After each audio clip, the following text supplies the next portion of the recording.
વાલિયા પંથકમાં વરસેલ ભારે વરસાદને પગલે સિલુડી ગામમાં બેટમાં ફેરવાતા લોકોના ઘરોમાં પાણી ભરાતા 50 જેટલા લોકોને સ્થળાંતર કરવાની ફરજ પડી છે। હવામાન વિભાગ દ્વારા ભારેથી અતિભારે વરસાદની આગાહી કરવામાં આવતા વાલિયા પંથકમાં બપોરે 2 વાગ્યા કલાકથી સાંજે 4 વાગ્યા કલાક સુધીમાં ખાબકેલા સમેલદાર વરસાદને પગલે સિલુડી ગામ બેટમાં ફેરવાયું હતું। ગામમાંથી પસાર થતા કોતરના પાણી 10મી વધુ ઘરોમાં ઘૂસી જતા ગ્રામજનોમાં નાસભાગ મચી હતી। પૂર જેવી સ્થિતિમાં લોકોને પોતાની ઘરવખરી પણ બચાવવાનો સમય મળ્યો નથી। ભારે વરસાદ અને પૂર જેવી સ્થિતિને પગલે ઘરોમાં નુકસાન પણ થયું હતું। જ્યારે એક મકાનમાં ભૂવો પડી ગયો હતો તો સ્કૂલ ફળિયામાં 2 મકાનોની દિવાલ પડતા 7 લોકોનો આબાદ બચાવ થયો હતો।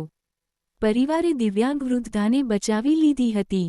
આ પરિસ્થિતિ અંગેની જાણ થતાં ગામના તલાટી હાર્દિક વસાવા દોડી આવ્યા હતા અને મામલતદાર સહિતના અધિકારીઓને જાણ કરી 50 જેટલા લોકોને ગામની શાળામાં સ્થળાંતર કરવામાં આવ્યા હતા। પૂરની પરિસ્થિતિ વચ્ચે લોકોએ સહાયની માંગ કરી હતી। હું વસાવા જાનુબેન વિષ્ણુભાઈ વસાવા સિલુડી ગામના રહેવાસી વસાવા મંજુલાબેન અભયસિંહભાઈની પુત્રી।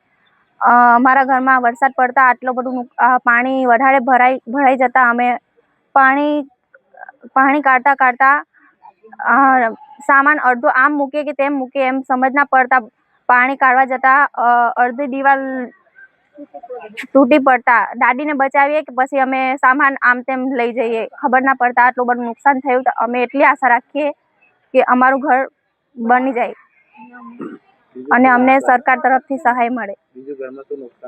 અને અનાજ પાણી એવું કશું નહીં, ડોક્યુમેન્ટ અને બધું ભીનાઈ ગયું।